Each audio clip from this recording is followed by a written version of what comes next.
Before we start, we would like to respectfully acknowledge that we are occupying land in Peterborough, Nogojinawong on the Treaty 20 territory and traditional territory of the Mississauga Anishinaabeg.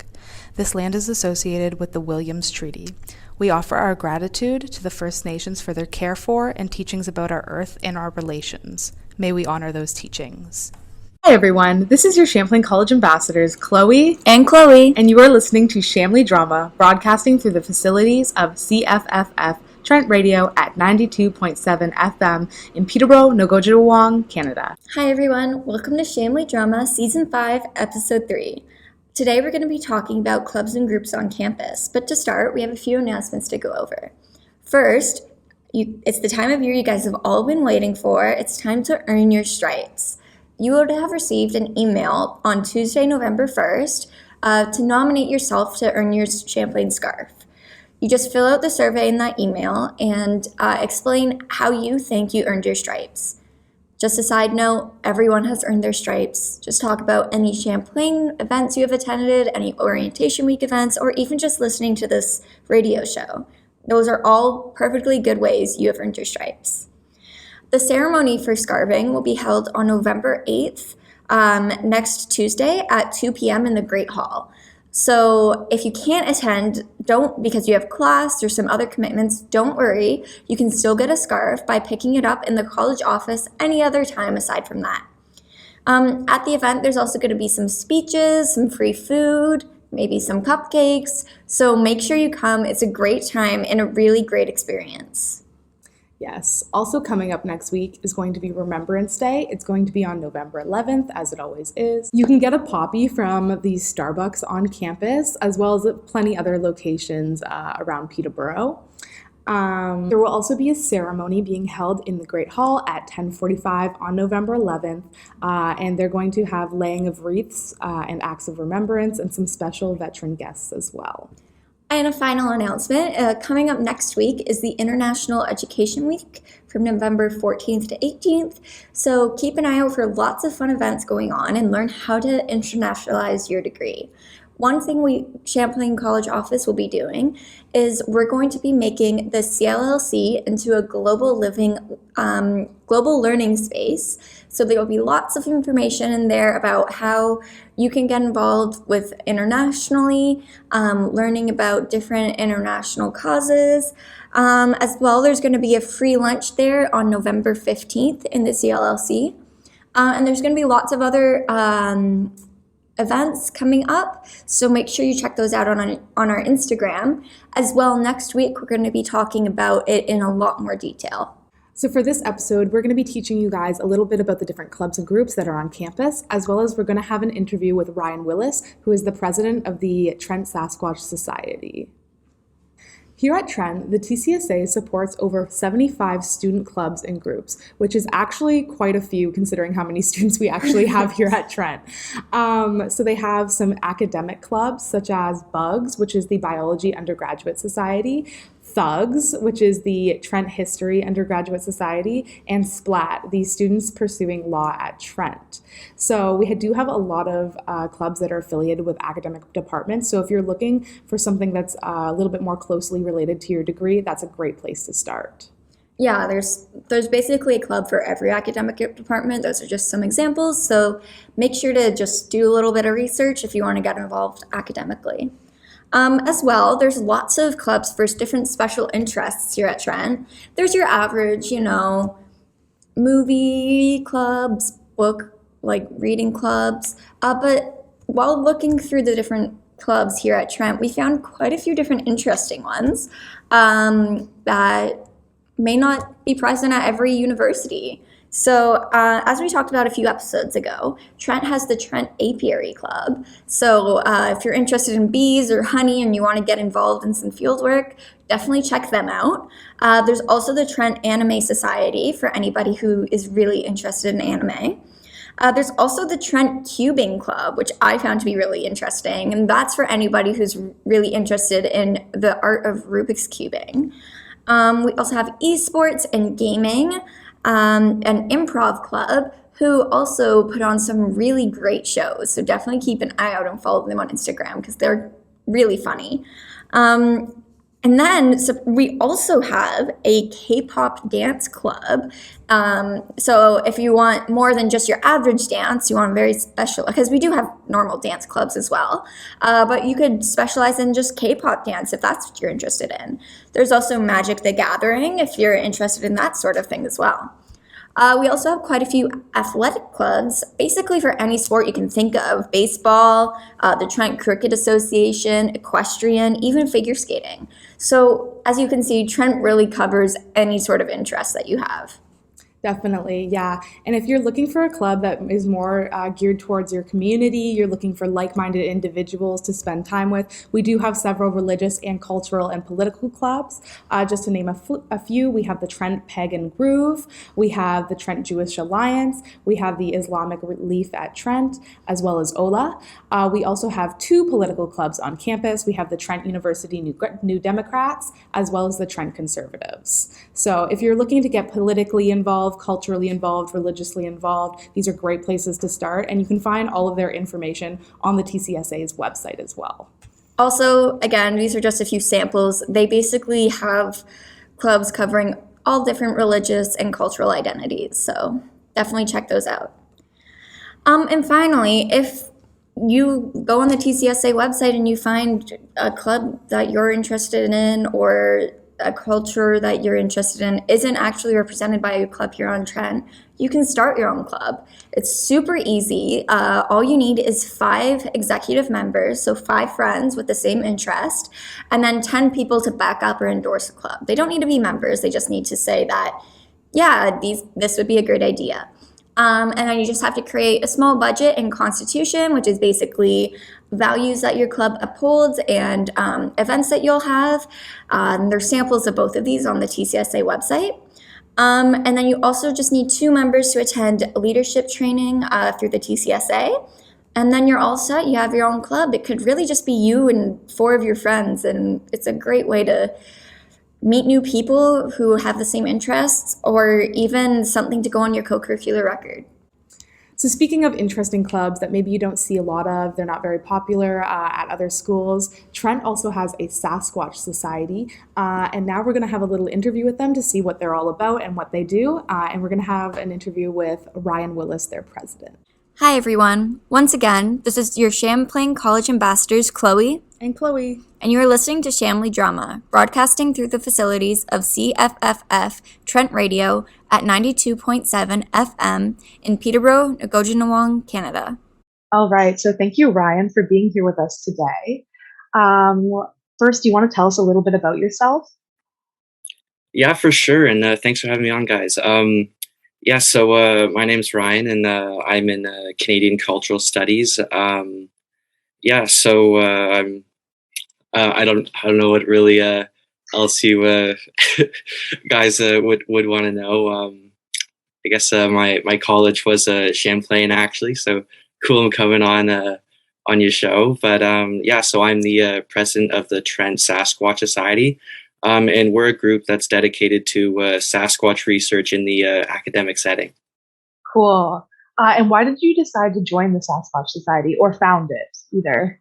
That's a great question. And me and a few friends kind of got talking one night back in first year, and realized we had an interest in the subject, and thought we would come together and make a club out of it, because we kind of had enough people that were going out on night walks and things in the drumlin and around the school. So it was pretty cool. And then COVID kind of hit, and we kind of delayed the registration process, I guess, a bit. But finally, we got registered, and it's been a really cool experience, working with the club and talking to a lot of the researchers we get to talk to. It's been really cool.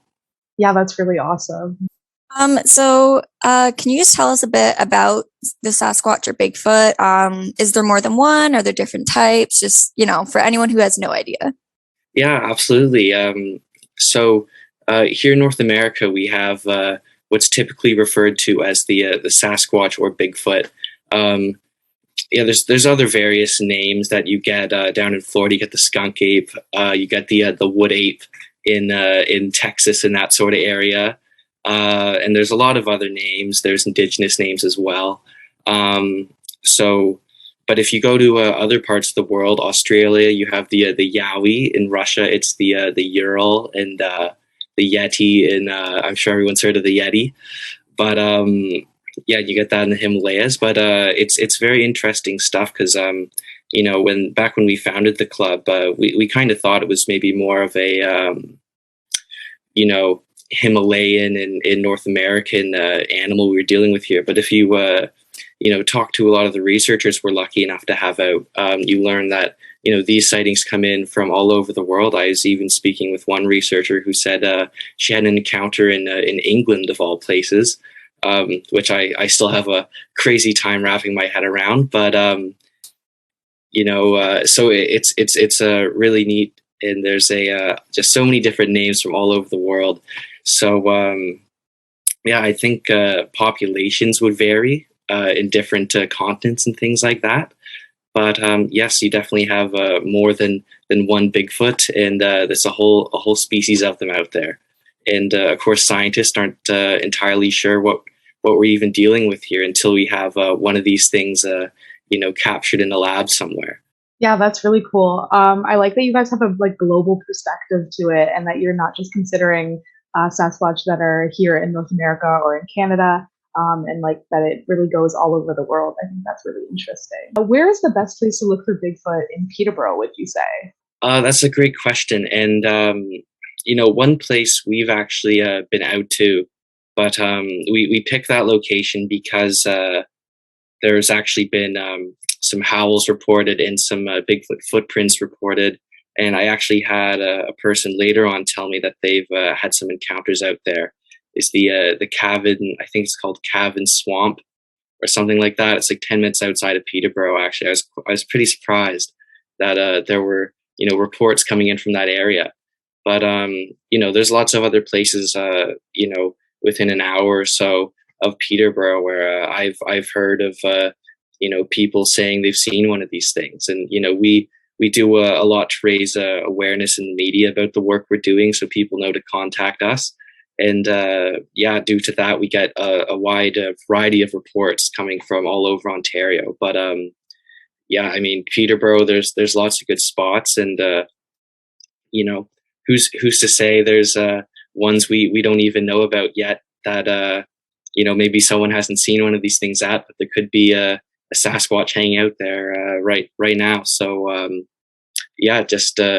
if people are interested, it's never hurts to just get out and look. Awesome. So that brings us to the next question, which is, what kind of activities do you guys have in terms of searches or just in general? Yeah. Last year, I think mainly because of COVID, we kind of got really into to Zoom meetings actually. So a big thing we do and really try to focus on is kind of in-class education. So we'll have out a wide variety of researchers, but not ones with just a one perspective view on Bigfoot, I guess you could say. There's ones that some believe that they're aliens or they can teleport and things like that.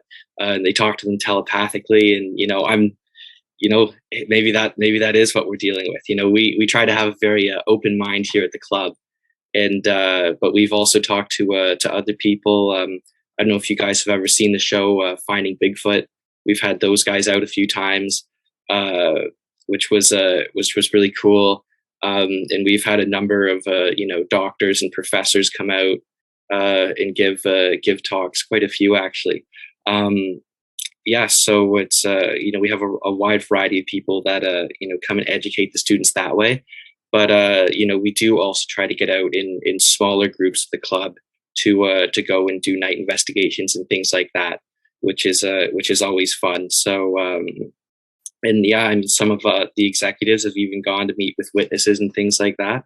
So we do a wide variety of stuff, and we actually have two big events we're planning coming up.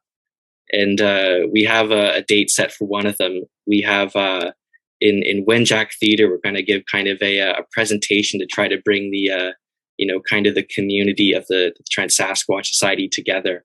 and Vice President Joel is going to be giving a presentation on his findings in British Columbia, where he was this summer. So I'm very excited to see that.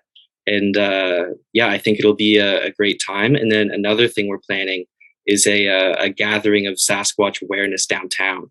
And there might even be some news coverage at this. So people are, interested in the society in Sasquatch. We do a lot of stuff kind of with media and other things. So, people looking to get involved, hopefully will, we're hoping we'll come out to the meetings and, get talking with us a bit. Cause, whether you believe in Sasquatch or not, there's, a lot here for people that are kind of interested in, doing things like raising awareness for groups and causes. If you're, interested in activism or media or, animal rights, things like that. So we have a lot going on. And so those are two big events that we're very excited about. And if, you just go to our Instagram page, there'll be a lot more information coming out about.